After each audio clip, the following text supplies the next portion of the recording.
Welcome everyone.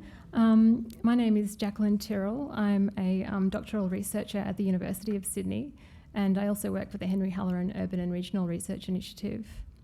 I'd like to start by acknowledging that we are hosting this event on the lands of the Gadigal people of the Eora Nation, and I would also like to acknowledge the traditional custodians of the lands on which you will join us, and the Aboriginal and Torres Strait Islander people who are with us in this event this evening. We pay our respects to the elders past and present and celebrate the diversity of Aboriginal peoples and their ongoing cultures and connections to the lands and waters of New South Wales.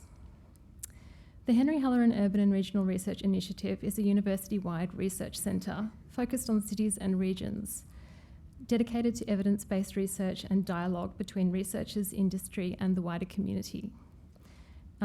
The goal of HURRY is to promote research and scholarship, innovation and land management, and we aim to achieve this through collaborative cross-disciplinary and industry research that generates innovative approaches to urban and regional planning policy, planning and development issues. It is now my pleasure to introduce the chair of this evening's event, Dr. Claire Daniel. Claire is a postdoctoral research associate at the University of Sydney and a recipient of a research translation grant with the Henry Halloran Urban and Regional Research Initiative. Thank you, Claire.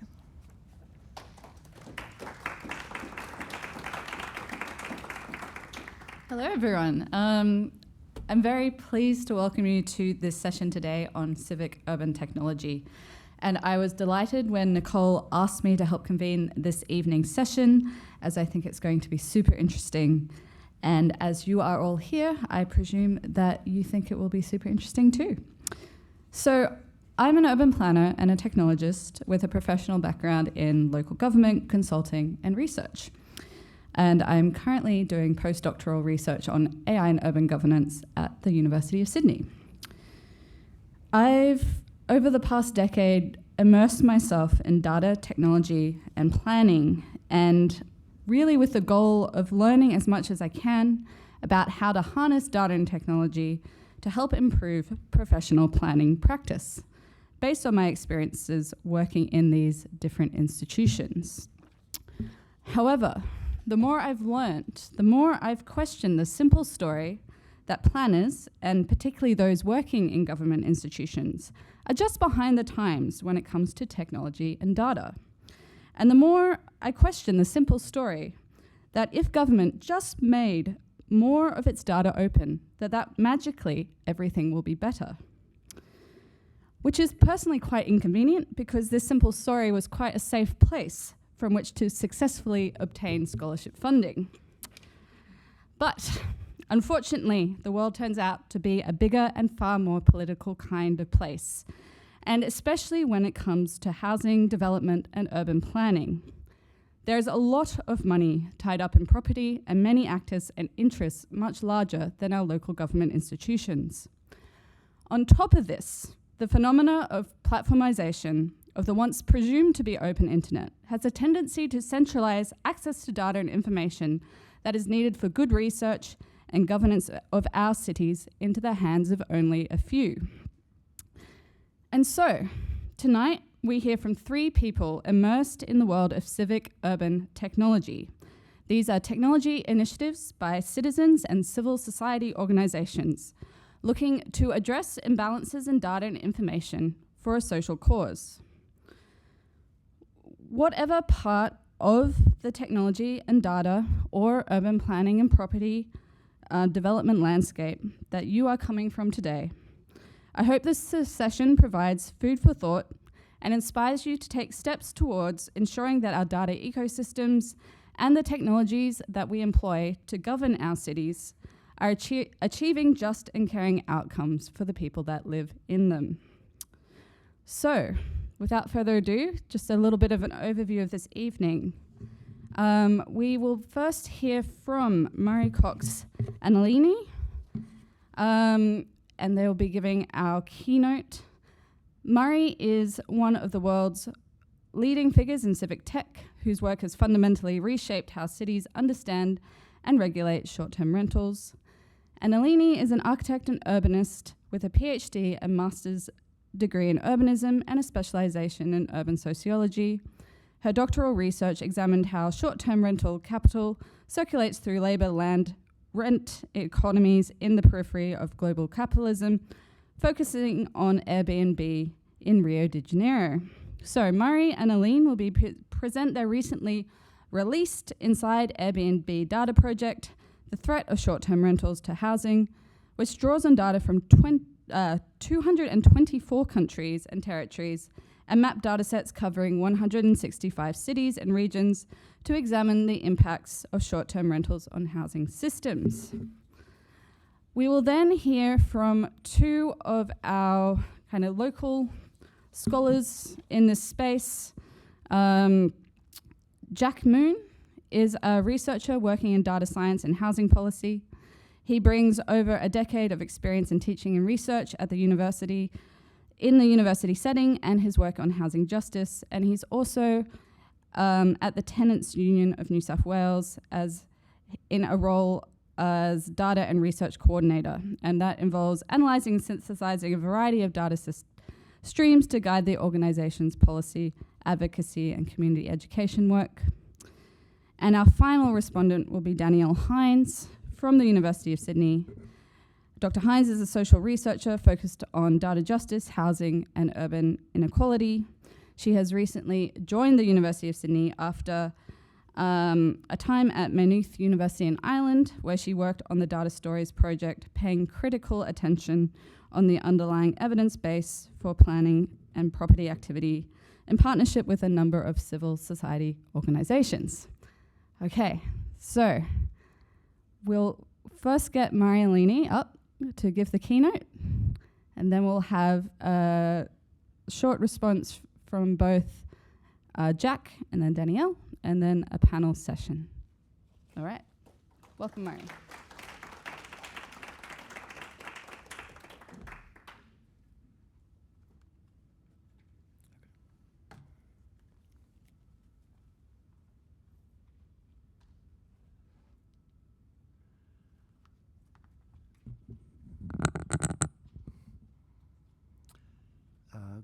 Good evening, everyone. My name is Murray Cox.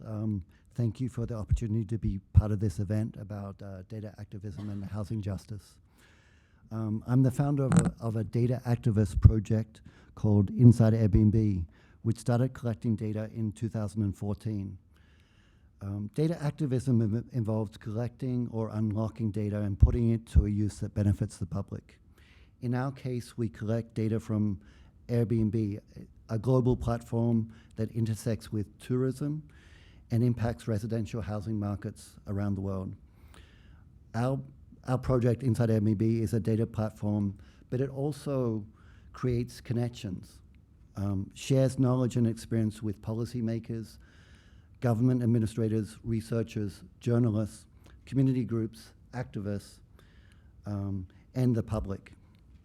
We recently had the opportunity to extend our project to be a truly global project, collecting global data and producing a critical global analysis, which not only extends the reach of our project, those connections in our work, but as we think about global platforms and markets, the global data gives us the tools to understand short-term rentals and Airbnb in a global context. Today, my collaborator and academic researcher, Aline Cruvinel from Brazil, and I will present some of the highlights from our global report and talk about our personal journeys with data activism and some behind-the-scenes impacts of our data activism. Here's Aline to present the global report.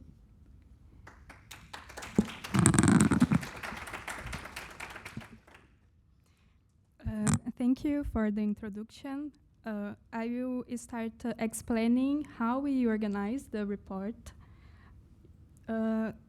So it's the same? No, it's the same? No, I missed the slide. Okay. So basically, the idea to organize the report was to have a global approach, and we will share some information about the results of the report, but also we would like to share how the information we organized could help activism in the local scale. So basically, our approach is a global approach, and the idea was to connect the global approach with different scales of analysis and show how short-term rentals impact the housing globally. And so to organize the information in the report, we divided it in 3 parts, in 3 main sections. So we have the global analysis, where we explain how Airbnb has spread in the world. Then we have the second section, that is the focus, where we analyzed or discussed some selected topics. And then finally, we have the regional analysis section, where we present some data to all the continents, and also inside each continent, data to the regions and the local divisions.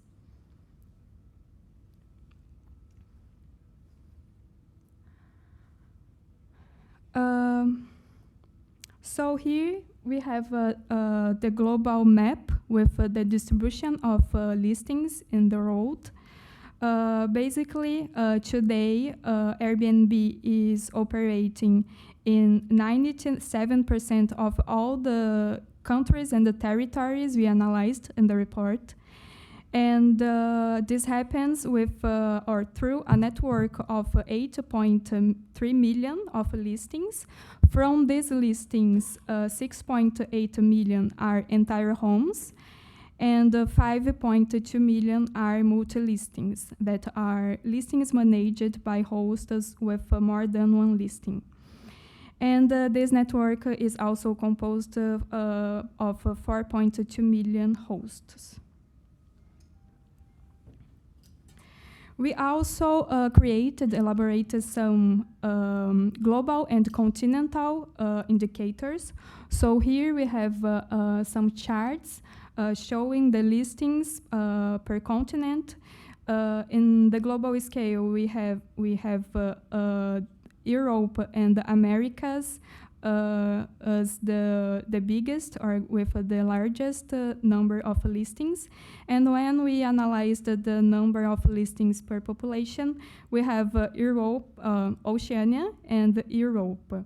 We about the largest national markets by continent, we have United States in the Americas, France in Europe, Australia in Oceania, India in Asia, and South Africa in Africa.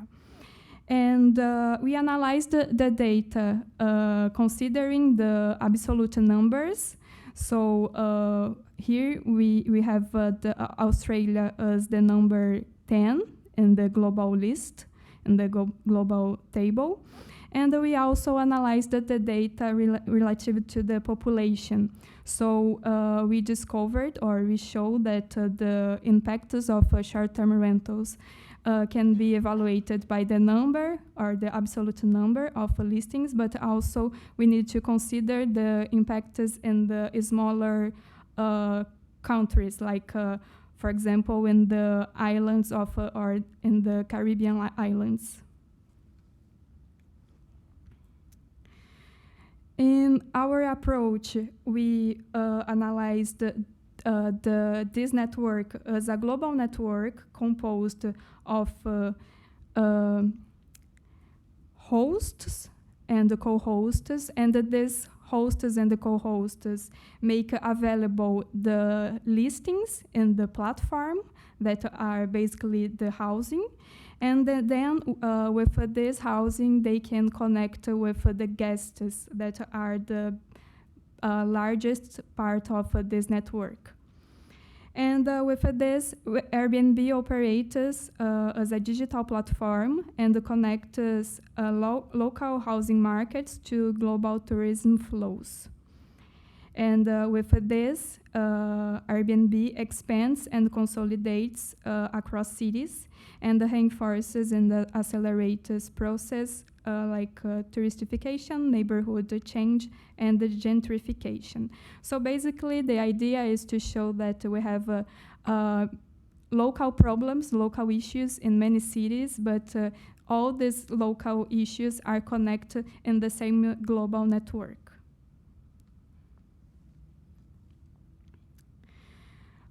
Using the global data, we also looked at when users join the platform and become hosts. So we consider all the active hosts today, and the user entry peaked in a global scale in July 2016. And the lowest moment was during the pandemic.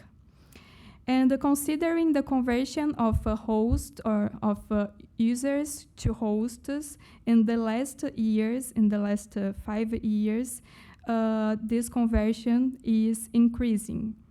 So this conversion peaked in July in the last year, when around 70,000 users became hosts. And here we have the example of this conversion to Australia that follow the same patterns of the global conversion. So in the first chart, we can see that the entry of users peaked in 2016. And in the last years, the conversion of users to hosts is increasing. We also analyzed the data or the threat of short-term rentals to housing, considering two global indicators. So we analyzed the number of entire homes and the number of listings managed by commercial hosts. We found that entire homes are the majority in 92% of active countries, that are the countries with Airbnb listings today, and that commercial hosts manage the majority of listings in 86% of active countries. We also analyzed both indicators together, and when we did this, we discovered that 78% of active countries have a majority of entire homes, and at the same time, a majority of listings managed by commercial hosts. We also analyzed the number or the top global hosts. So basically, we analyzed the number of listings or the hosts with more listings in the world, considering single accounts and also combining different accounts, because it's common in the platform. One operator have many accounts to operators in the platform. So we discovered some patterns or some scale or strategies of operations. Some of them work in or operate in the national concentration, and also in the transnational and the regional and the global expansion. And also we discovered that some of hosts from the global north are going into the global south.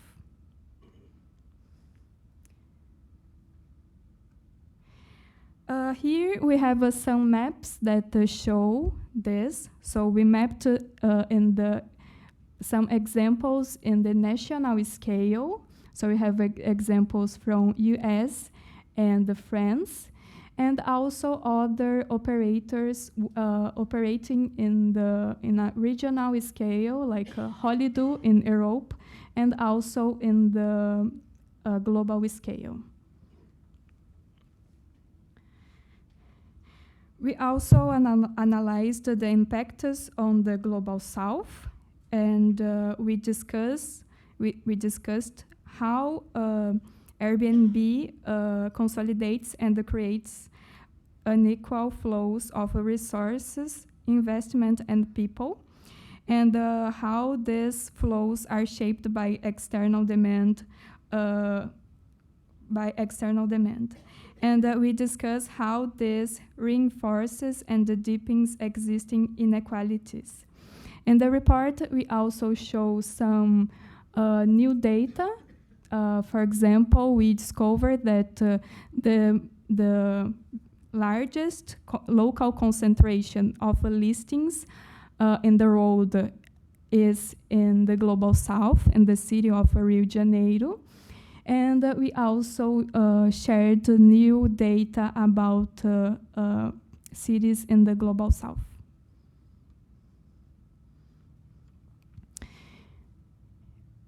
Here we analyzed the impact or the role of events to increase the activity of short-term rentals. So we explained how short-term rentals are influenced by events, generating increase in external visitor flows to cities. And to explain this, we show some examples from the Olympic Games using data to Rio de Janeiro and also Paris. So basically, we show that during the games, listings nearly doubled and expanded into neighborhoods that previously had little or no presence on the platform, and these listings remained in the platform after the event.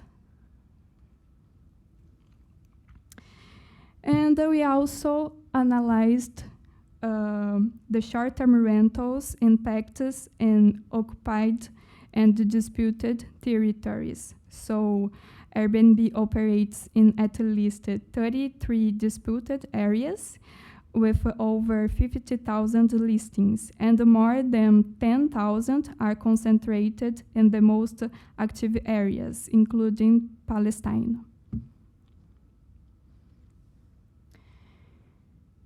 In the last sections, we have some data to each continent. Inside each continent, we have regions. So we share data in different scales, and this data is available to be used to local activism. And now I will explain a bit about how I achieved in the global analysis with Murray. So basically, my relationship with activism was at the first time, or in the first moment, from the theory. I started working with the theory in my career as a researcher, so in my master and specialization. And I understand that to work with activism, we need to combine theory and action. You can pass. And then finally, in the last years, I started also to work with data in my PhD.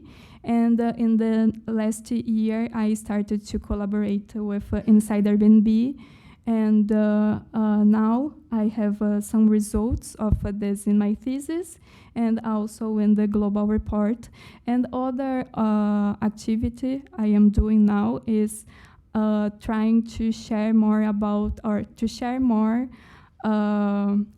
teaching more about data analysis to people now in the Brazilian context.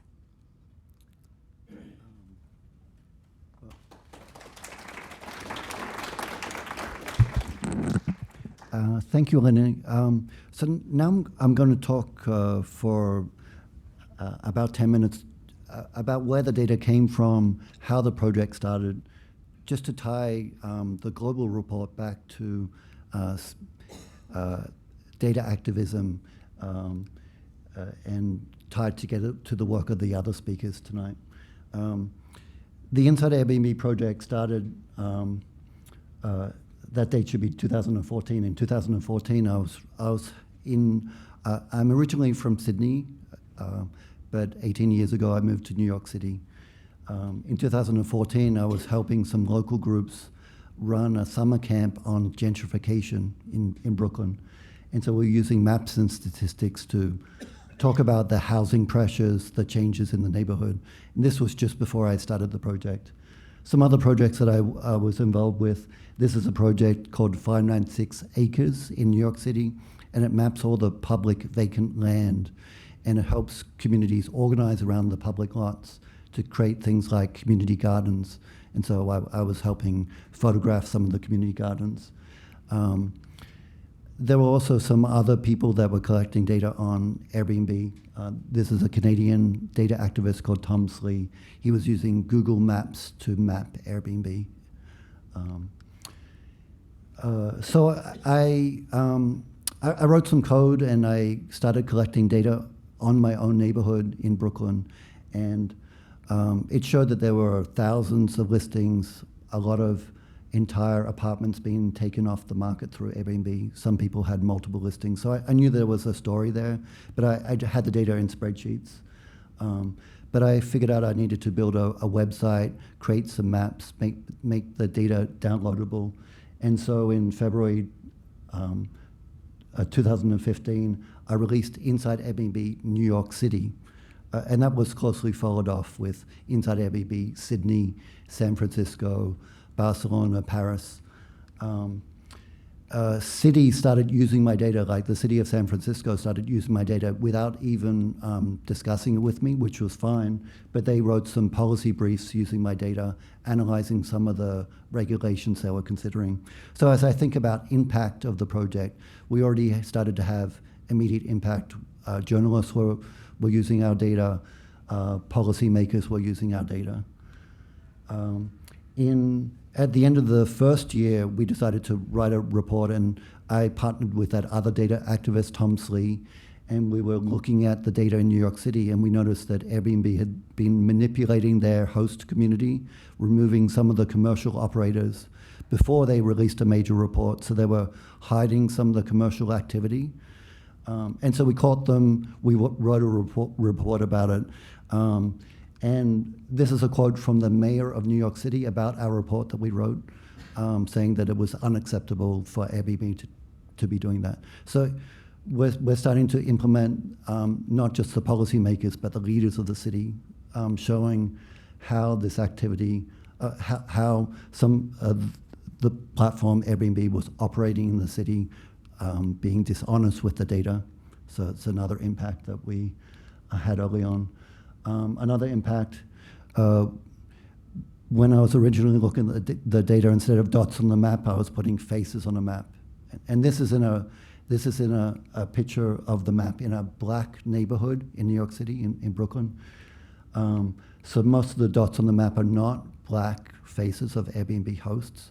And so it shows that even though it was a black neighborhood, the hosts in that community were not black. And so we released this report a few years later. We were able to quantify the difference and show that even though Airbnb wasn't causing racial gentrification with people coming into the neighborhood and buying properties or leasing properties, but it was an economic tool being used by those types of people to change the fabric of the neighborhood. We also have done research interviewing, surveying cities on the way that they deal with data, the regulations that they were pursuing, the reasons for the regulations. So we've done some research with multiple cities around the world. We also looked at how Airbnb as a platform was operating and their playbook, how they were suing cities, how they're offered to pay taxes, a lot of their strategies that they were using, lobbying, for example. And so we documented via interviews and case studies and a lot of research into this report that we did for the European Union in 2020. Through the global data, we can see some data about the topic of regulations, but I just wanted to talk about a case study of New York regulations, just to give you some examples, and I'll show you some global data. For many decades, it's been illegal to rent out an entire apartment on Airbnb in New York City. Despite that, around 2019, there was 55,000 Airbnb listings in New York City. About 25,000 of them were entire apartments or flats. So these are the laws that apply. The host has to be present in the apartment. The host can only rent out to 2 guests, no more. This is a memo that I wrote proposing some regulations for the city based on my experience of what other cities had done. So based on my work, understanding what was effective regulations. And that memo got drafted into a bill. We found a sponsor. We got it passed through council. And eventually in 2023, it went into effect in New York City.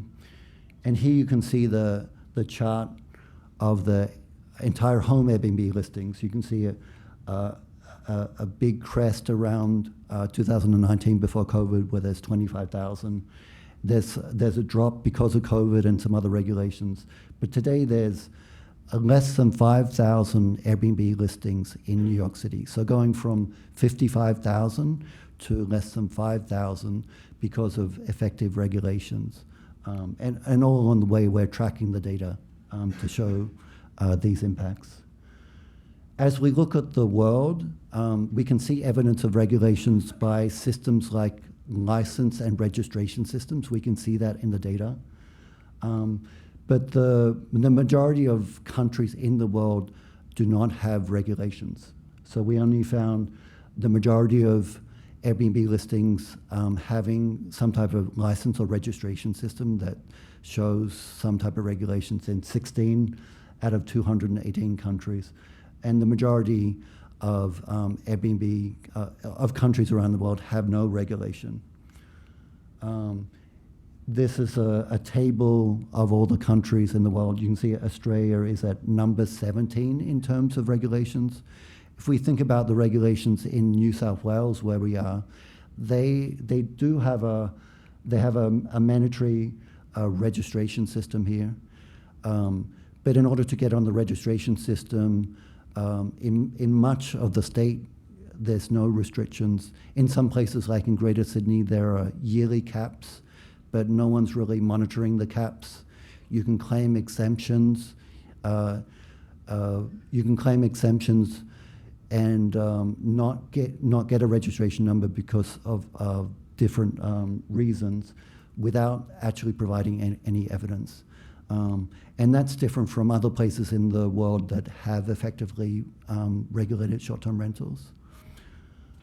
In the report, we have some journeys about other cities that have gone through effective regulations, but I mentioned registration systems, so that's one thing that cities have done.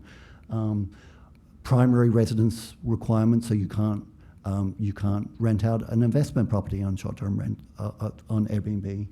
Also data sharing and data accountability. So in Australia, Airbnb is headquartered in Dublin, Ireland. If someone locally, an enforcement agent, wants to speak to Airbnb, they may have to talk to someone in Dublin. They may have to sue Airbnb in Dublin.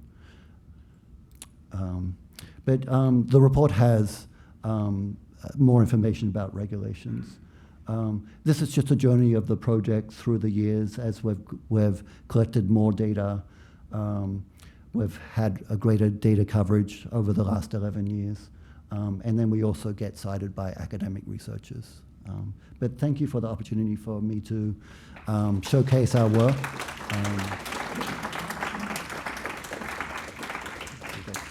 I think we can sit down.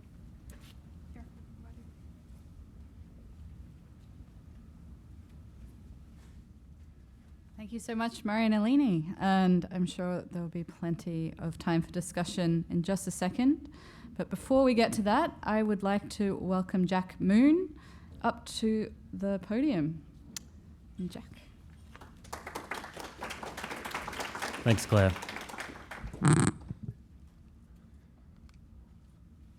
I just want to talk quickly today about a question that we had at the Tenants Union and the data that was available to be able to answer this question and how we went about solving it. So I am a data and research coordinator at the Tenants Union of New South Wales. I'm also doing a master's in who loses their bond in Sydney and who's also most vulnerable to it. But so the Tenants Union, we're a network of tenancy specialist legal centres, and there's equivalents of us in just about every state. So we're a policy and advocacy organisation, and one of our primary focuses is about eviction. And there are effectively, like, you can broadly classify eviction in two categories. There's informal eviction, which is, a tenant, they receive a letter or an email from their real estate saying their lease is over, or the owner wants to move in, or basically anything where the tenant didn't decide to leave the premises. There's almost no data on that. That's not really something that we can measure. What we're talking about is formal eviction. So that's when there's been a court process. So that involves a tenant receiving a letter to attend court and that they're being formally evicted. And if they don't leave, they'll send the sheriff around to lock them out. So how that's done is through the Civil and Administrative Tribunal, or NCAT, and it provides some high-level reporting about who is applying for evictions. And I can see my text has shrunk a bit, but we do know, and we have known for a while, that at the top there, do I have a laser pointer? Oh yeah, I do. It's Aboriginal community housing, and then it's community housing, public housing, private New South Wales housing, and then as a comparison point there is in ACT, so they have much lower eviction rates. So we wanted to know which community housing providers are doing all these evictions. But the problem is that there's about 250 different community housing organisations. We don't know which ones are doing it necessarily. And unlike other courts, like civil and criminal courts, which every single case is published effectively, that involves the evidence brought towards the case, and the judgment and the orders made. So these numbers aren't actual evictions, but they are eviction applications, and they're representative of likely evictions. So the question then is, well, NCAT doesn't actually publish cases. It publishes about 1 in 1,000, which is woefully small. So the question is, where do we find this data to answer this question? What they do publish is effectively a timetable that says this party, for example, Hume Community Housing, is taking Adam Johnston to court, and it'll be at this time in this room. And usefully, there's one other little bit of data. They also list whether this is a termination case or something else. So from that, which is from this timetable, we can effectively read that this housing provider is going to evict someone. Now, in terms of the hurdle, sorry, I should also say, this timetable doesn't last forever. It's not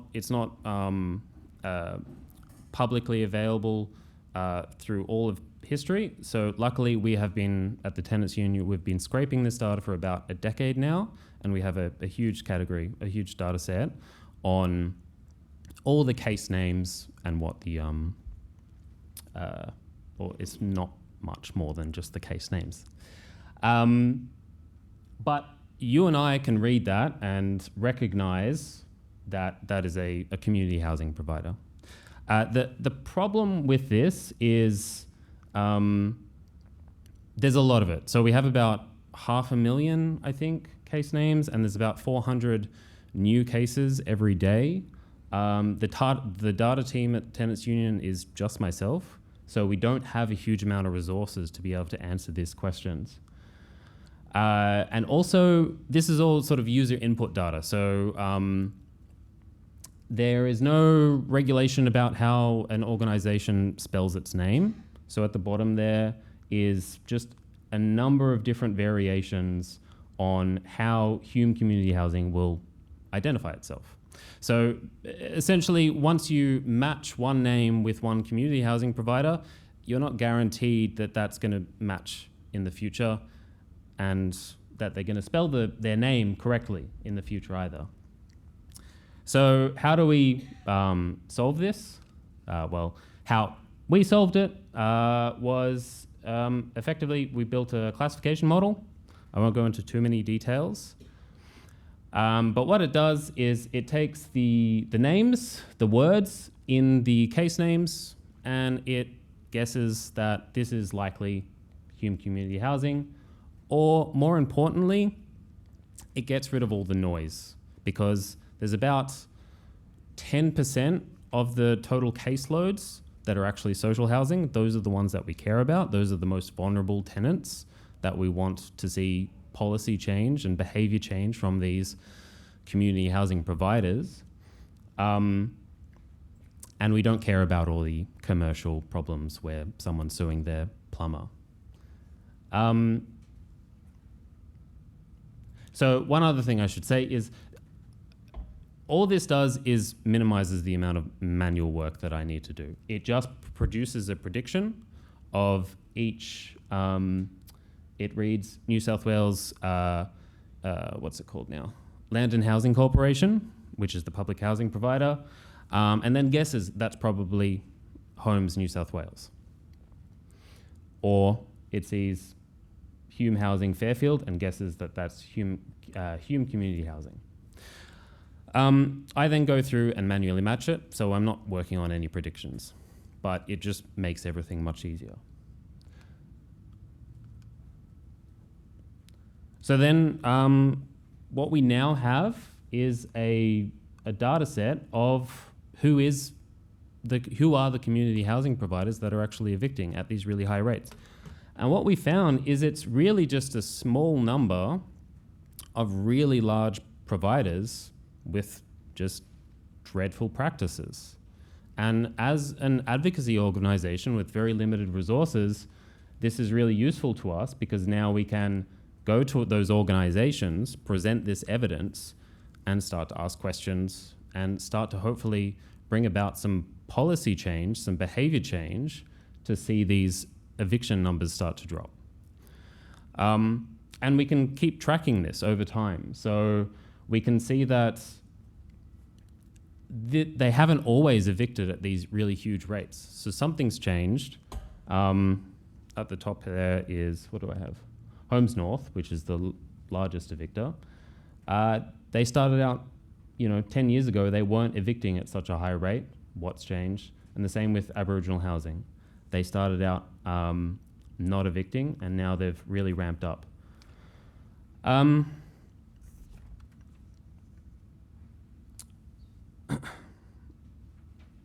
So this is just the start, thank you, of our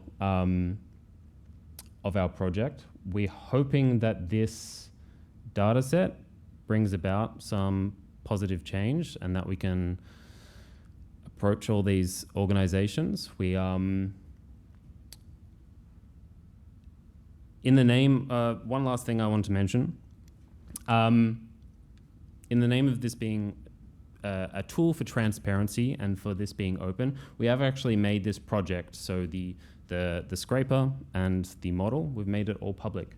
So if you know any researchers or activists who want to get involved, help improve this, or use it for your own advocacy purposes, we'd really appreciate you getting on board. And that's all. Thank you.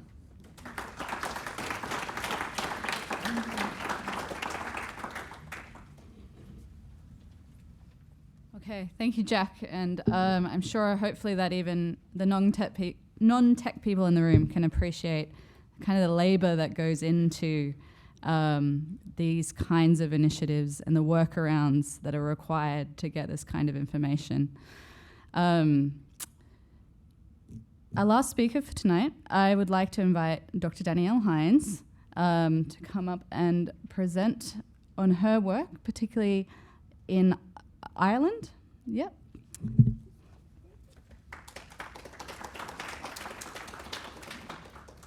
Thank you very much, Claire. Really great to hear from everyone so far, and really grateful to be a part of this event. So I've recently joined the University of Sydney on the Rental Vulnerability Index project, where we're working with the Tenants Union of New South Wales and hoping to change how data practices around eviction happen in the country. But today I'm going to talk a little bit more about the work I was doing last year and the year before in Ireland on the Data Stories project under Professor Rob Kitchen. So I was lucky enough there to work with the Community Action Tenants Union. I've got a thing, sorry. There we go. The Community Action Tenants Union, who are a grassroots member-funded union for tenants, so a bit of a different model there than what we have here in Australia. So together with the eviction database group, we created a database of all officially recorded illegal and legal evictions that had taken place in the Republic of Ireland between 2015, which was when they first began being recorded in the manner that we were able to identify, and 2024, which is when we were working. So this information, which was publicly available, had never been compiled in this way before. We were able to create this interactive map, which you can look at the website, that's the address down below there. And we were able to show the widespread extent of evictions in an easily navigable format and draw public attention to the issue. Alongside the website, we published a report which provided further details on evictions in Ireland.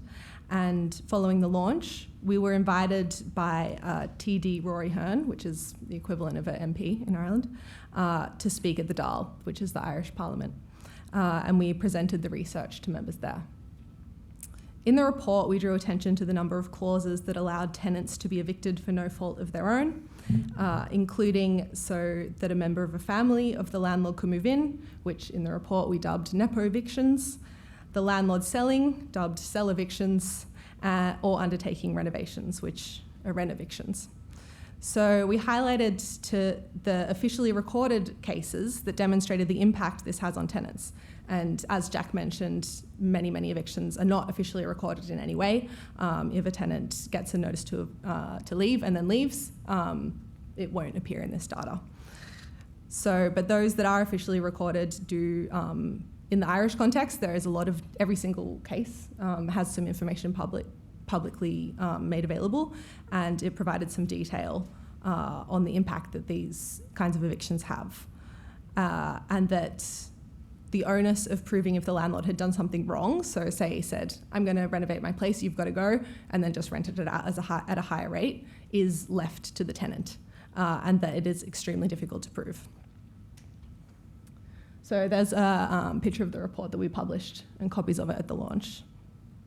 So earlier this year, Ireland changed their residential tenancy laws and tightened up some of the reasons permitted to evict, particularly for large landlords, which are those with classified as those with 4 or more tenancies. These changes were wide-ranging and a long time coming, and also leave some loopholes where tenants are unprotected, but some of the changes go some way to addressing the issues we highlighted in the Eviction Nation report. So we just heard from Mari and Aline about the impact Inside Airbnb has had globally and in New York City in particular. And in relation to this, I thought it was worth noting briefly that Katu has had Airbnb-focused campaigns, particularly in Galway and the Gaeltacht areas of Ireland, which are the areas where Irish is still widely spoken. These areas are hotspots for tourism, with many excited to see the beautiful landscape and visit Ireland where Irish is still spoken. However, it is having significant impacts on long-term housing available in these areas.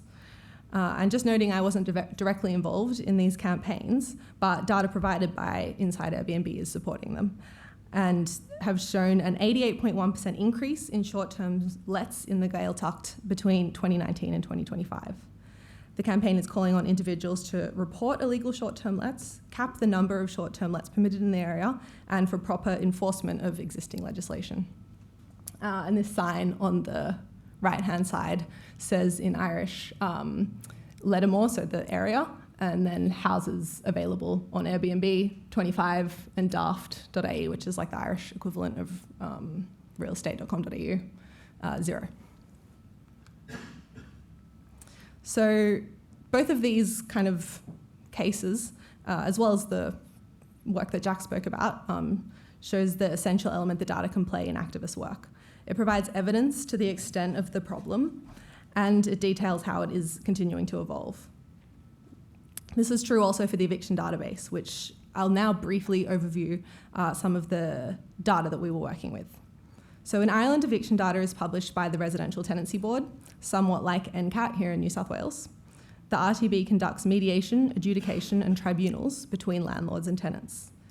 At the conclusion of each of these processes, the RTB issues a determination order, which states what the RTB has decided or what the parties have agreed to in relation to the matter.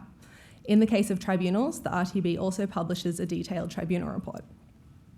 Determination orders and tribunal reports are uploaded as PDFs to the RTB website. They include the names of both parties, the address of the property in question, and usually what the dispute was related to. In the case of tribunal reports, they usually also include evidence which is given by both parties in relation to the matter, which can include narrative testimony about the reasons for and impacts of the eviction or other situation. All of this information, while publicly available, wasn't readily accessible. We conducted manual scraping in the evictions database group, reading through pages and pages of PDFs to input relevant information into Excel tables, which could then be geolocated and mapped. In the case of determination orders, the PDFs were scanned physical documents and then uploaded, so we weren't able to copy and paste text from these documents. And we did collaborate with somebody with the kind of coding and data scraping skills who assisted us in building a scraper. However, this was only partially effective due to I think we could have used your help. Basically, what you did with Hume Housing of the 1 million ways it could spell it. There's kind of 1 million ways that the RTB phrases you were being evicted. So it was quite tricky. We did come up with a pretty good regex thing, but it took a while. So this was a time-consuming and skill-heavy process. It's not simple for activist groups, usually volunteers, squeezing the work in around other commitments, to assemble data of this kind. This dynamic highlights the really essential work that Inside Airbnb is doing for activist groups focused on short-term lets around the world. In our case, through a combination of academics who were able to contribute to the work partially on their paid times and small grant funding which supported the work, alongside many hours contributed voluntarily, we were able to publish the report and the website. Notable here is that data alone is not enough. Necessary also is those who see what can be done with it, have the knowledge to do that, or the drive to find and collaborate with those who can, and then see the project through to publication to turn the data into comprehensible information that can be shared in the world. And you can see in the bottom left, that was from the launch of the report, where we had a really kind of enthusiastic turnout to see what we'd done. And something that can happen when you release well-formatted data relevant to what people care about is that people come forward who can do something unexpected with that data.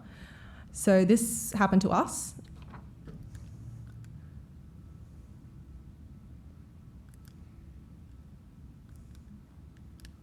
There we go.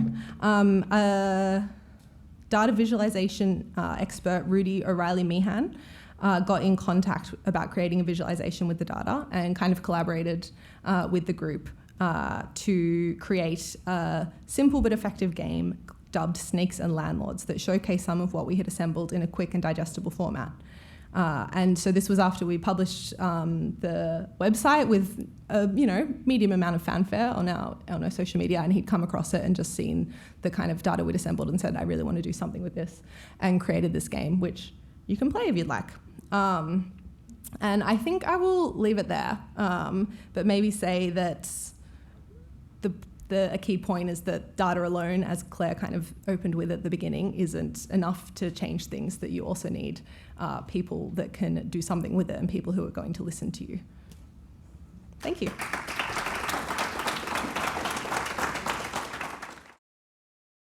I guess as a bit of a summary of your presentations, you've spent a lot of time in this data, thinking about this data. What should governments, different organizations be doing better in your ideal world to get access to this information? What does that look like? I might start with Murray. Well, I think in an ideal world, because I collect data from a global platform, in an ideal world, you wouldn't need a project like mine. The data should be available to regulators, policymakers, journalists, the public. And so that's one of the goals of my project, is to make my project redundant through regulation. So for example, proposing regulations that platforms in certain industries might have to provide data to regulators and to the public. And it could be anonymized appropriately to protect privacy where it's required. I regard my data as not having any personally identifiable information. It's got approximate locations. It's got the first name of the host. It's got public information. So that's one of the things that I would promote, is putting more data into the public domain, forcing private companies to provide data. To complement what Marie said, not thinking about an ideal world, but maybe I am thinking more in the real world, how we could use this data or other type of the data in this moment. What I understand that we have projects like Inside Airbnb, but we have at the same time some challenges to use this data, including how to understand the data. And I think about my experience discovering the data during my PhD. And also, so we have this challenge, how to understand the data, make the right questions to the data, and also how to cross with other information. And so now we are working with a global approach, but we can also cross with local information. So maybe I think in the next steps we should work more with these intersections between the global and the local. Great. Jack, do you have any specific asks? I think so much of government data is it's all aggregated, and that sort of predetermines how they want you to use it. So a lot of the time, like, you have difficulty getting really fine-grained individual level data, which is going to be the most flexible, the most useful, and often their pushback is privacy, yet it's so easy to anonymize things. There's such standard practices around it that it's hard to believe that it's a genuine concern. And then the other one that they always say to us is commercial in confidence, where they have privatized part of what used to be public, and then that gives them this shield that they can say that we can't release this because it's run by these private organizations now. Yeah. Yeah, nice. Danielle, do you have anything to add? Yeah, maybe just specifically on evictions, thinking about the New South Wales government has recently introduced the end of tenancy survey, and that might potentially be a survey that goes out to landlords, which has been going, I think, since 2021, but used to be optional and now is becoming compulsory for landlords to fill out. So to say why a tenancy ended at the end of a tenancy, and that I think that could be a good source of data around potentially capturing those evictions that don't go through an official process, although the issues of enforcement of like how accurate landlords will be if they're self-reporting, and then also the question, as you said, of kind of the granularity, the scale at which the data is released will all remain to be seen, but at least having some look at that data would be an improvement. I don't think they've published that yet. No, I think they're holding on pretty tight to it. They have the data available, they have it in its item level, but we're getting a lot of pushback to actually get it. And I think, unfortunately, they're probably going to do their own in-house analysis and decide what they want to publish, and they'll publish that, and then you'll have to make a data request to get it. Brilliant. Yeah, that's interesting though, because they are publishing basically unit records currently of the past survey. Continue with that. Yeah, okay, interesting. Because they've really expanded what's being captured, and it's just about how it makes the current government look. Okay. All right. Well, we might open up to the audience. We have one down here. Do we have a microphone? Yep. I'll address my question to Murray. Are you still on Airbnb's Christmas card list? I don't think I ever was. But even from the very beginning, I was interacting with Airbnb through journalists. So we would publish something, they would ask me for comments and ask them for comments. It's been an interesting ride. I can see that Airbnb has a playbook of how to deal with my project and me. They discredit the project. Even though we get the data from their website, they discredit the data. They don't give the data themselves. They'll say that we use inaccurate methods. They say that I work for the hotel industry. So if that answers your question. I've got a supplementary question, which is really the guts of it. Based on your knowledge of what's happening in the Airbnb market here in Sydney now and New South Wales in general, maybe the whole of Australia, how serious do you think Airbnb activities are distorting the housing market already here in Australia? Well, I don't think they're the cause of the housing crisis, but if you think that residential housing should be used for people to live in long-term, for home occupiers or for tenants, any unit of housing taken off the market is one unit too many. Any person evicted because of short-term rentals is one too many. But I believe in certain hotspots in certain neighbourhoods where there's intersections between demand for people to live and tourism, which is many parts of beautiful Australia. So it's difficult to quantify that, but I think that but we need to be thinking about that issue seriously. It's not something that we can just give up housing. And so I think it's distorting the housing market, especially in some hotspot areas, and in particular in some hotspot areas in Sydney. Great. Do we have another audience question? Yeah.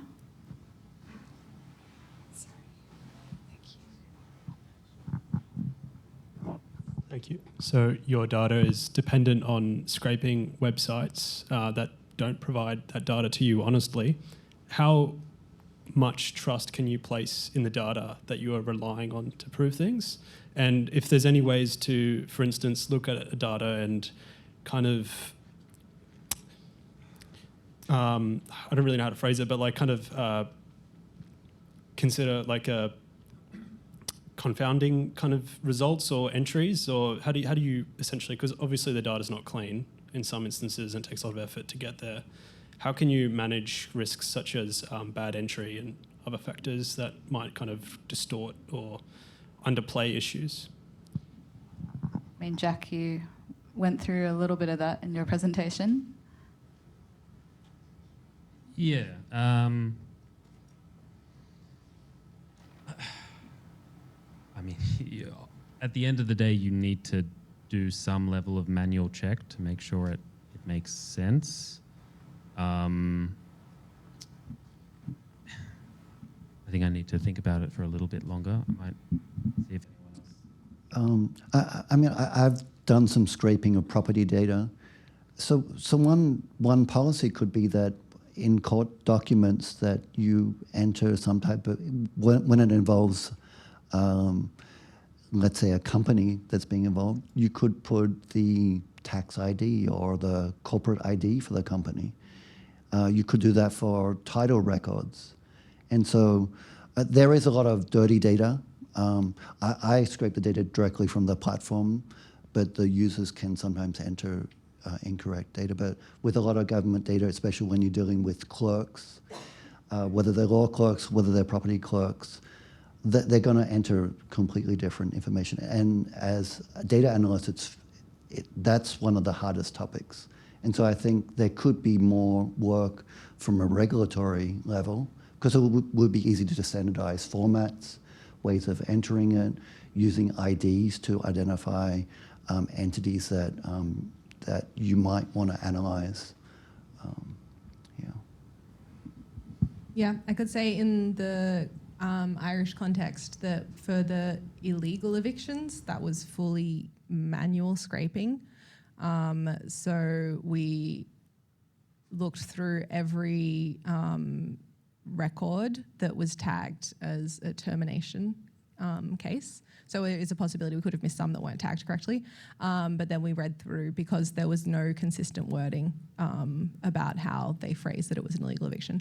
And there's also a big issue in Ireland around addresses. They only introduced postcodes there in, I believe it was 2015. So before that, there was no postcode, so there could be 25, 20 Castlebear. And that's the full address. And you'll spell it 12 different ways, and the whole country does not have, they call them air codes there, the postcodes. They don't have them everywhere yet because it's property level. So we had to do a lot of it was basically a labour-intensive process to do that. But I think with the manual scraping, and also there was like the kind of, domain knowledge, I suppose. Like it was being done by people living in Ireland who'd been interested in housing justice there for a long time, so it could make sense of kind of confusing data. But it is an issue, and was something, because with the legal evictions, there was a far, far greater number. There was 353 illegal evictions, I believe, in the data, and I think over 4,000 legal evictions. So we did scraping for that, and there is just the question of the accuracy. It's harder. You need to do manual checks. Yeah, great. I might take one more audience question and then one more to finish off. Yep, at the back in the green. I'll have to see if I can put this question together, and I'm hopeless with figures. Back in 2017, the New South Wales government released a report, which is now conveniently archived, stating that by 2014, New South Wales and the ACT had lost 216,000 homes to commercial holiday rentals. So that was obviously across a lot of platforms, etc. We have a situation where since a state government inquiry, they have introduced all sorts of legislation, including a compulsory register, also a code of conduct register, which can see people removed from the industry and fined, etc.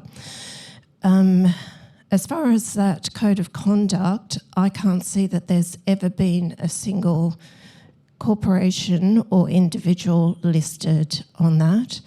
The other thing is that I can see in my studies, I've sort of brought it back to the City of Sydney local area currently.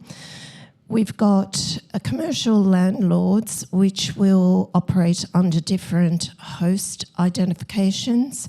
They will sometimes list a property maybe 2 times under different listing registers. Plus, they will often have another 1 or 2 co-hosts, which Airbnb is encouraging, and often one of those co-hosts is a foreign-based entity. So even though we've got all this legislation currently in place, I can't see a single instance where the legislation has been triggered. I would love to study the New York example. For instance, if your housing has been reduced or Airbnb rentals reduced from something like 55,000 down to 5, there obviously has to be a way to trigger this. Also, in my approaches to different ministers, MPs of the state government, no one responds. Does any final question, if we can turn that into a question? Final question, how can we trigger a situation where our government representatives actually act upon the legislation that they've implemented? Yeah, no, thank you. And I think we had a discussion actually just before this session where we were talking about the fact that enforcement is not something that's currently very feasible under current arrangements. Jack, do you have any insights on this? I know there's other people in the room who are actually probably better placed to respond to that specific context. No. Yeah. No, I think there's definitely some consensus that is an issue based on our previous discussions today. Murray, do you have a reflection? Well, I think if there's regulations that are not working, it's bad regulation. So like whoever wrote the regulation didn't think about how it was going to be enforced, how it was going to be implemented. One of the challenges with the Australian system is that a lot of the regulations are at the state level, but the issue or the enforcement is at the local government level. And so I think to combat that, we have to talk to our state representatives.